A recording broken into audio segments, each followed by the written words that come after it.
I want to briefly explore something that's been happening in the vinyl community for the past couple of years that not everyone is talking about, and I'm worried this is going to start spreading like a virus. The hip-hop scene is the most egregious offender. However, this is starting to happen in other pockets of the vinyl scene, and I just want to get it out there so we can maybe try to figure out a solution. We need to talk about what is happening to these vinyl record prices at retail before this bubble pops. I want you to leave a comment on this video with either a record that you spent a lot on retail or something that you passed on because it was too expensive retail and now it's just impossible to find. If you haven't already, it'd be awesome if you'd like this video, hit the red subscribe button, and turn your bell notifications on so you don't miss out on any weekly videos I put out. I could do an entire episode about the vinyl aftermarket, especially collectible hip-hop vinyl such as Fly God, Blonde, 3001 A Laced Odyssey, and sometimes even records that aren't that good, like Wizard.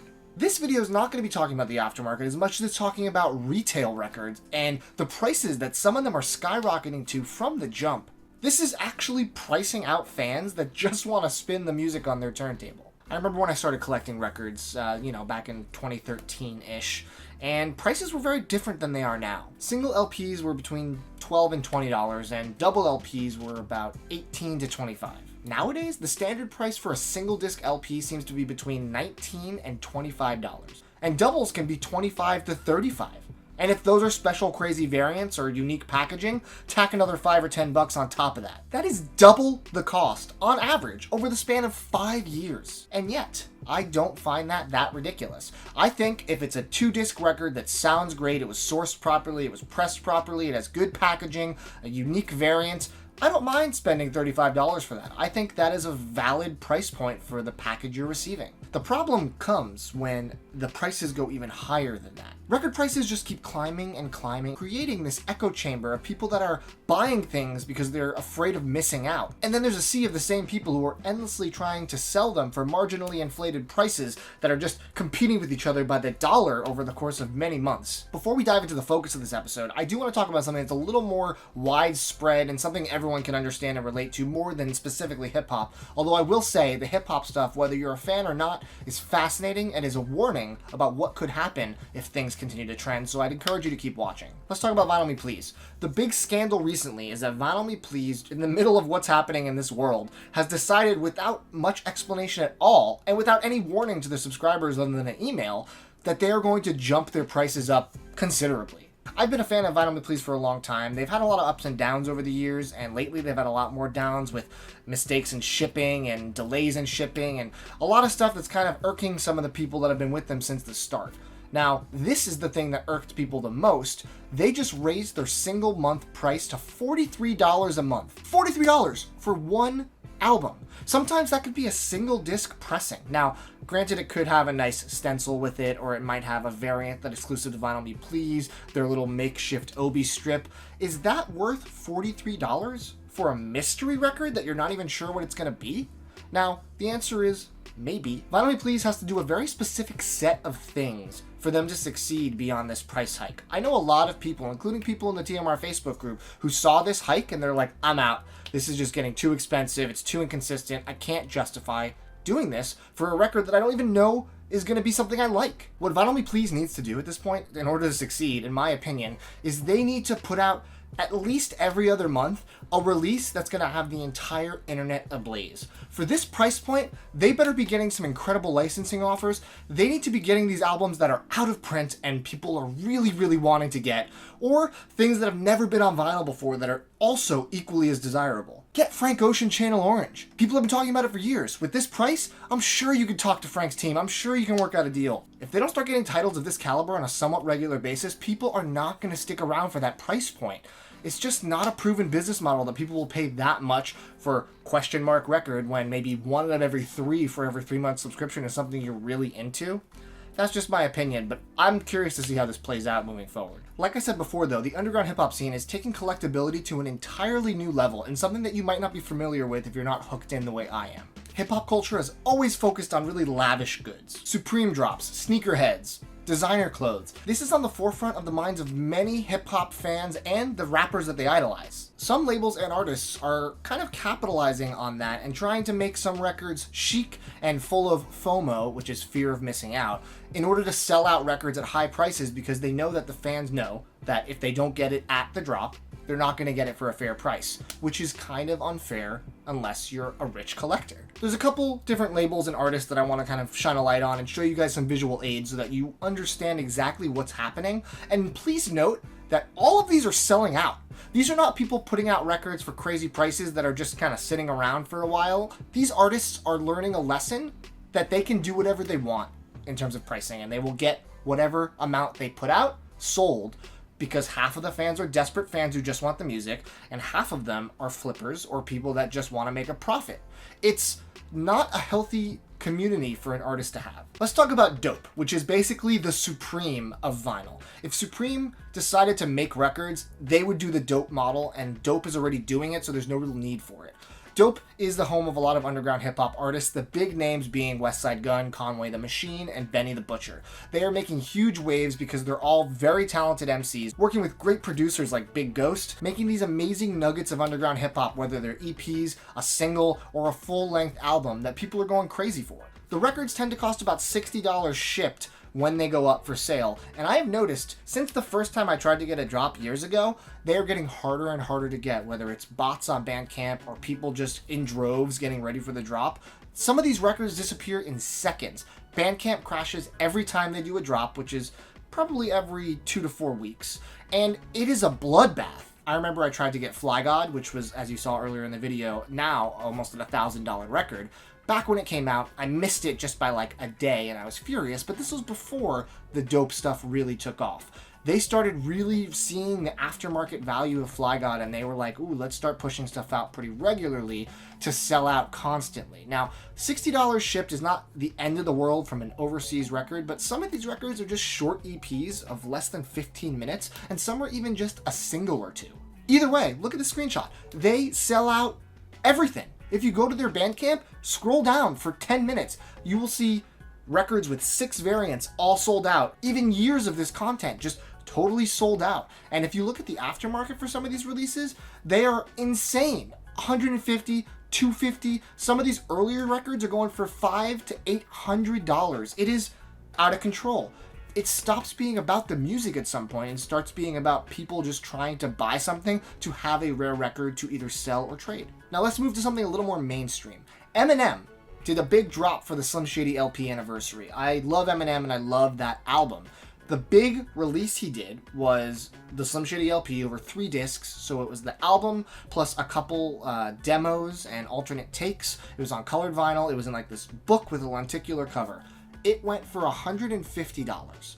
Now, that's a little expensive in my opinion, even though you are getting a couple songs of bonus material and it isn't a nice package. I don't think I've ever seen a non-box set go for that much money for just an album, really. It's just a way to get the collectors, your fans, to pay up a premium for something that isn't exactly that premium. It sold out, of course, but the craziest thing I've seen in a very long time is a gentleman named The Alchemist. He is one of my favorite producers. He's brilliant. He's worked with Run the Jewels, he's worked with Currency, he's worked with Action Bronson. There are so many great rappers that get The Alchemist to collab, and he is a brilliant beatsmith. That being said, he is also kind of a brilliant businessman in an almost predatory fashion when it comes to some of his drops on his site. Everything sells out really fast when Alchemist puts something out, whether it's one of his tapes or a collab tape he did, and they always go on the aftermarket for crazy prices. But let's talk about the retail version of Action Bronson's Rare Chandeliers. This is a mixtape that Bronson did early in his career. Everyone wanted it on vinyl, and if Chopped Herring wasn't going to do it, someone had to. Alchemist decided to do it. The way he did it was he split it into 3 variants: black, pink, and glow-in-the-dark. The black standard was 500 copies and it was $75. Pink was $100 and the glow-in-the-dark was $150. The total run for this release was 1,000 copies. Do you want to know how fast it sold out? 20 seconds. The Alchemist made $100,000 in 20 seconds by selling out an incredibly overpriced run of this record, and fans who missed the drop are now forced to pay hundreds if they want to own this, even the limited to 500 standard black variant. If I were an artist or a label and I saw this kind of success, it's hard to not get dollar signs in your eyes. It's hard to not be like, oh my God, this is how I'm going to make all this money. If there's a market for it, why not keep milking it, right? Well, I think there's a pro and con to that. I think eventually there's going to be resentment built towards you by a lot of your fans who just can't get these things physically to play on their turntable. The final two I want to talk about are a little different because these are just individual artists who are putting out music, and the ethos behind what they're doing is saying, I want fans that'll support me no matter what. They'll buy whatever I put out for whatever price because that's what I value my music at, and if you're a true fan, you'll buy it too. It's hard to argue as not a musician that that isn't fair. Because if an artist puts out a record and says, I think it's worth X, who are we as the people who did not make that record to tell them that it isn't? The only thing we can say is, listen, I love your music. However, this is a little too expensive for me.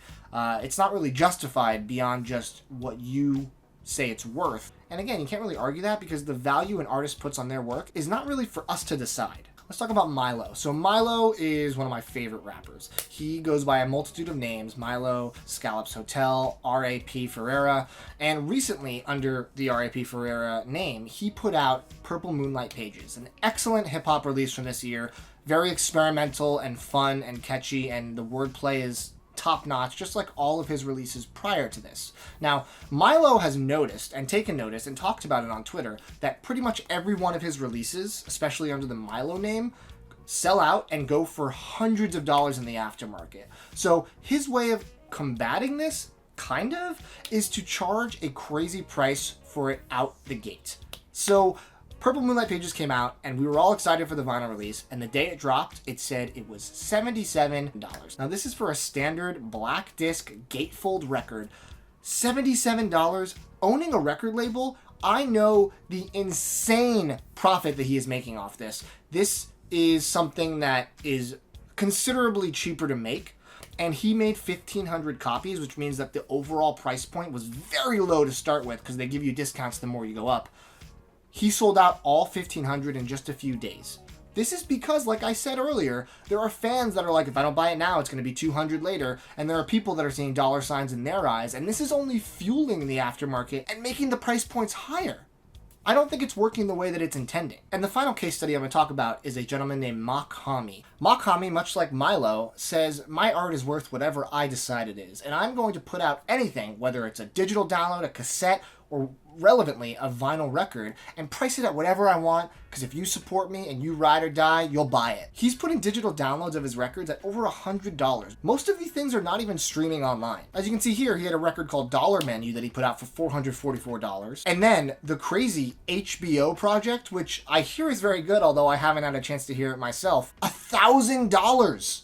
I heard there's only like 4 or 5 copies of this that even exist. And his latest release, Mox Hard Lemonade, is equally as ridiculous. It has a wood outer sleeve, and it comes with a lemon-shaped picture disc, and then a slip mat, a stress ball, and an air freshener, really bringing up the value. Retailed at $444. If you wanted to do a DJ upgrade, which gives you another copy of the record on black vinyl without the wood sleeve, the total is $555, which really doesn't make a lot of sense, because if you think the record's valued at roughly $100, you're paying $400 for a wooden sleeve and a stress ball? Something about that rubs me the wrong way. How about this one? The GAT.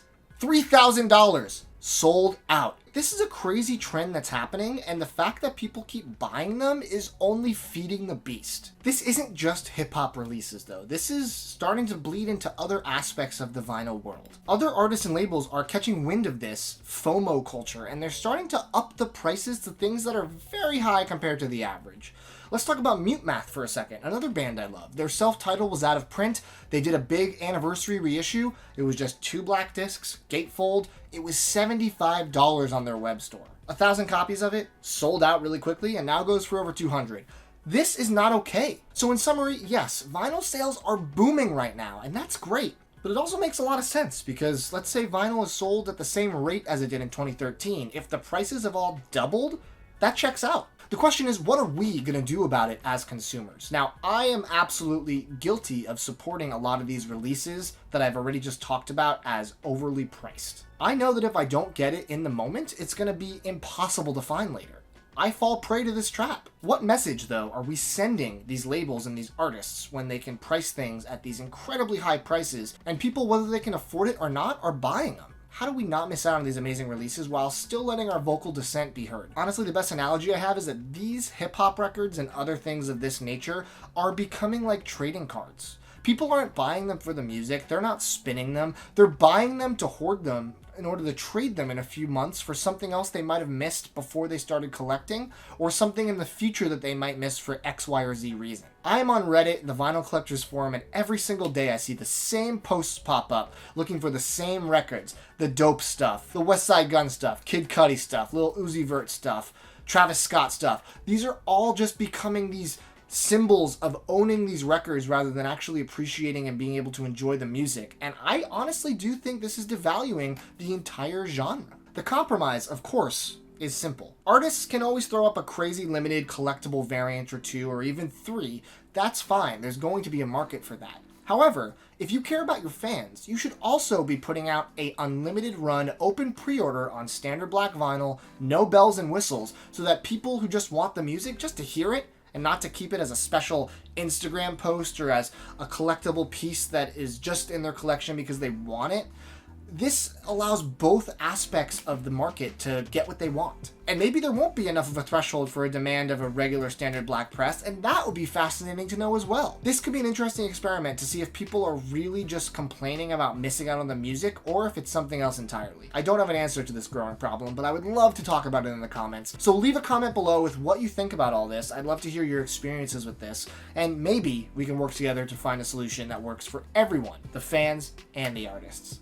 Thank you guys for watching. More videos coming soon. Take it easy.